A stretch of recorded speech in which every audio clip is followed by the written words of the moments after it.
in. Another game week, another series of results to discuss. So yeah, let's get straight into it. I didn't see the Manchester United game, but I know you're obviously a Manchester United fan. What are your thoughts on Manchester United's development so far under Ruben Amorim? How do you feel his approach to the game and his ideas are taking shape? So far, not so good is what I would say. So Manchester United at home against Forest. We know Manchester United in the bottom half of the table need to get points. Ended up losing 3-2 against Forest at home. And what I saw from Amorim in this game was a really lack of a sense of urgency. It didn't feel like he went into this game feeling like he needed to get points and needed to get full points. We saw the same sort of approach against Arsenal. We could understand Arsenal, top team, competing for the title. Maybe Manchester United not ready to compete with them, but against Forest at home, this is a match that Ruben Amorim should be trying to win. So we put in another changed lineup. Lenny Yoro got his first start. Duarte and Mainu started in the central midfield. And we know Amorim has this new formation, 3-4-2-1, and the two sit behind the striker. In this case, it was Højlund with Bruno Fernandes and Garnacho behind him. I would say in the match, Bruno Fernandes was the most influential player, especially as the match went on. So Forest went ahead. Manchester United started to come back. Bruno Fernandes was really the creator in chief, controlling affairs, creating the chances, pushing the team forward, even scoring the second goal for Manchester United. And it looked like they had the momentum to come back, tie the game. And then I see Amorim decide to make a substitution, and he takes Bruno Fernandes off the pitch. And he brings in Xerxes and made another substitution as well, brought in Mason Mount. And we know that Mason Mount was a good player. He was a fixture in the England team. He was a fixture in the Chelsea team that won the Champions League, but he's been struggling for fitness for the last couple of seasons, and he's definitely not fit. And I wouldn't bring him in late in a game when I'm trying to come back and at least grab a point, if not 3 points against a strong Forest side, right, that's close to the top of the table, but one that Manchester United should feel they should get points from. So I was quite disappointed to see that. Xerxes, the combination of Xerxes and Mount really wasn't able to create any trouble for Forest, and they were able to, I wouldn't say cruise to victory, because Manchester United still put on the pressure, but there just wasn't as much forward impetus and danger created by Manchester United after Bruno went off the pitch. And for Amorim, I think he has to make sure that he understands that we all understand that there's a bedding in period. His philosophy has to be understood and implemented by the players. But during that process, the team still needs to generate results, generate points, climb the table. And I want to see a higher sense of urgency from him. It doesn't seem like Amorim is any closer to nailing down who he thinks should be on the pitch at any given point in time. And depending on the circumstances in the game, it feels a little bit ad hoc. And I'd like to see a more sort of coordinated strategic approach from him going forward, which I believe he can produce. He did it at Sporting, so I'm still backing him. At the same time, I want to see some results pretty soon. The next fixture in the Premier League is the Manchester Derby, I believe. It is. So, given the fact that Manchester City at the moment seem to be struggling, I guess, is the right term. What are your expectations for that game? Well, I would expect at least a point in that game, if not 3 points, right? If other teams who are not top teams are beating City or getting draws against them this weekend, we saw Crystal Palace get a draw against Manchester City. Manchester United should be able to better what Crystal Palace were able to do against City and potentially get a win. I think that would be a good statement from Amorim and his men and a way to sort of have a springboard and get better results going forward. We can move into the Arsenal game. Arsenal playing away at Fulham, a team that for some reason, they've just struggled against. Last season, they lost at Fulham, got a draw at home. Again, for some reason, this is a team that Arsenal just don't match up well against. Fulham, they came into this game with some good results, positive results. Emil Smith-Rowe, former Arsenal prodigy, doing very well. Fulham sat back, executed their game plan seamlessly. Sat back, frustrated Arsenal, got their opportunity on the counter. Clinical finish from Raul Jimenez, taking advantage of a slightly weakened backline for Arsenal with Kivior. That communication is not the same as with Gabriel and Saliba. And Arsenal, for some reason, that offensive invention just isn't there anymore. With Odegaard, of course, he has that vision and he has that ability to get players involved. But as a team, we're just not creative enough in the attacking third. We cannot rely on set pieces every week. We got to go from a set piece yet again. It's not going to get you wins every week. With the set pieces, right? Given the incredible success that Arsenal's had with set pieces this season, that it's actually taken away from their open play and their expectation to be able to create and score chances from open play as opposed to from set pieces. Is it actually hurting their game? They see a set piece as a real opportunity. And it has been a real opportunity for them. I still think that they expect to get goals from open play. I think that is their focus. But for some reason, they have not been able to reach the levels that they previously reached in terms of that fluidity and invention. The offensive production from Arsenal is just very methodical. It's just a bit too predictable. And slow. Right. There's no pace. There's no change of pace in their game anymore. It's all just very systematic. And teams, they know exactly what Arsenal are going to do. Still, it's difficult to defend against, but it's a lot easier when you know what the other team is going to do. And they need a bit more unpredictability, let's say. I feel a player like Nwaneri, having him involved a little bit more as the season goes on will definitely help in that regard. I think he has that X factor, his ability to break through the lines, dribbling through the lines, can really unlock a defense.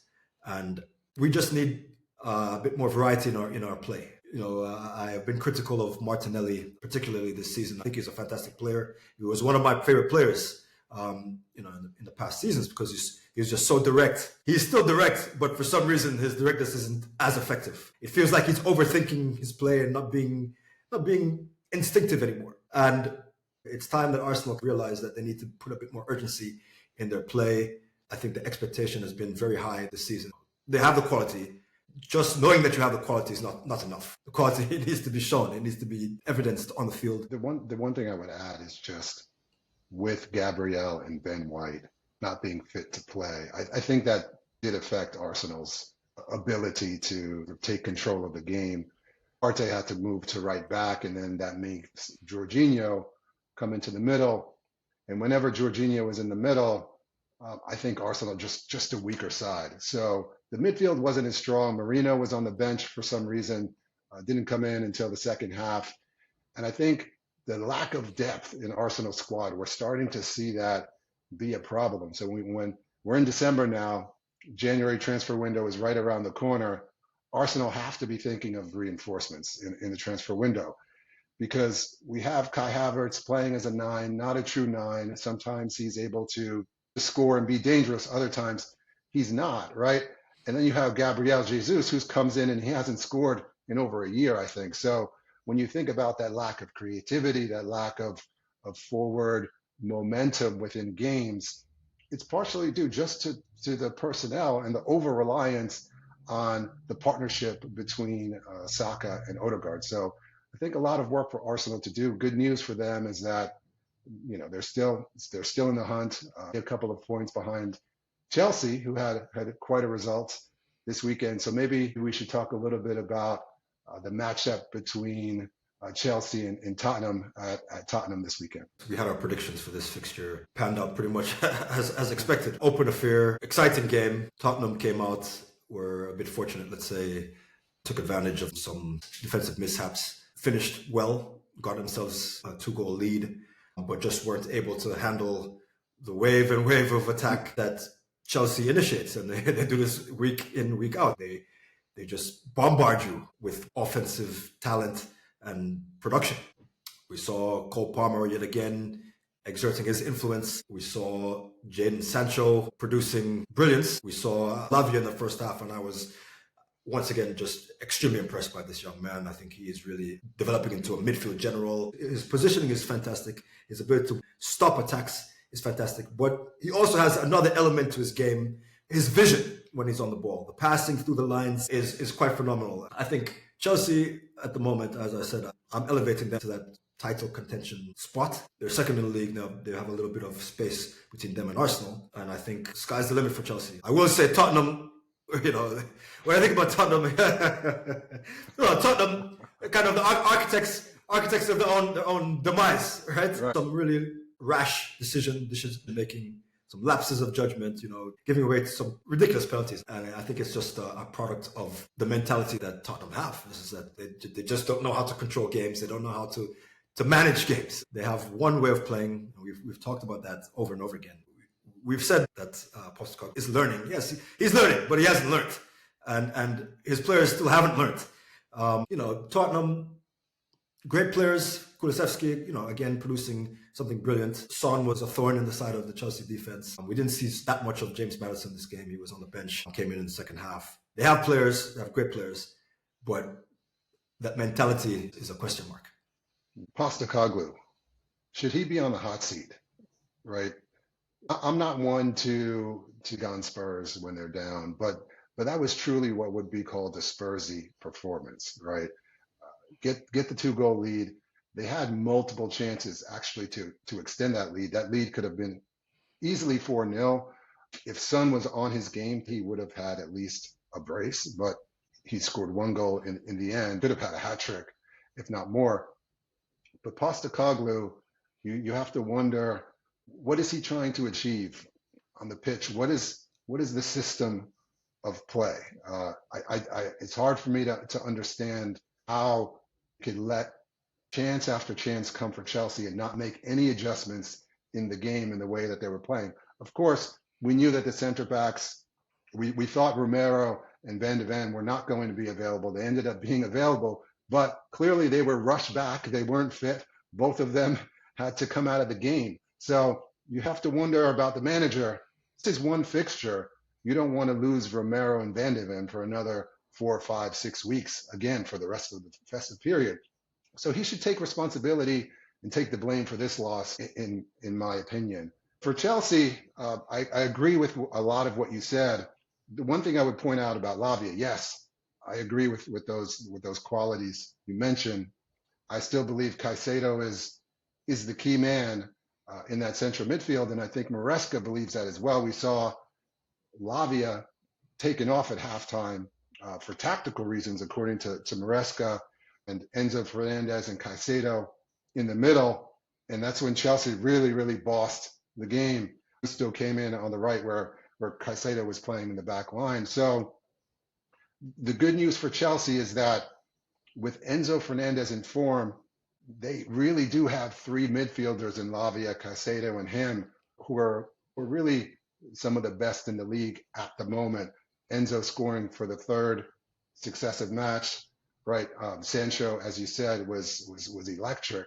I thought Nico Jackson, I gave him the shout out in our last episode. He was off the pace today. He was off the pace, as was Pedro Neto. But they have so much quality and so much ability within the team. They could have a couple of players have off games, but still score 4 goals. And the one stat that was really interesting that I heard when watching the game is that in Europe's top 5 leagues, the only team that scored more goals than Chelsea is Barcelona. So Chelsea, when we talk about attack, is even more potent than Liverpool. I'm surprised about that their results have been so strong from an offensive perspective. And sky's the limit. They look like they're going to continue to get better. I think the watch out for them is clearly the defense, right? Spurs could have scored 5, 6 goals if they had their shooting boots on. Would have been a different story. So Chelsea escaped something that could have been much worse for them, but that's what good teams do. They weather the storm. They go on the road. They get a result, and they push forward. Now they're sitting alone, right, in second spot in the Premier League. we'll see if they can maintain this momentum over the festive. So are you willing to consider them as contenders? You're a bit hesitant, a bit reluctant to do that in the last episode. So what's your stance now after this result? Not yet. And it's because of the reason that I just mentioned. The back line is too porous. And we know Fofana was out, so they had Badiashile playing. I thought he did a decent job, but him and Colwell didn't really have the chemistry that Fofana and Colwell do. So I just see their back line as being a weakness, but not something that cannot be solved. I do think they have the talent. Once these players play together for a season, then it will bear even more fruit than it's bearing now. So I think for a top four, for sure, Chelsea are favorites to be in the top four, but not for the title. I still, if I had to tip my hat towards a team other than Liverpool, it would still be Arsenal for their experience. They've been through it the last couple of seasons. They haven't gotten over the line. I don't think they're going to get over the line this season, but I do think they'll put up a title challenge. So there you have it, Premier Bros. We'll be back at you next week with some more analysis.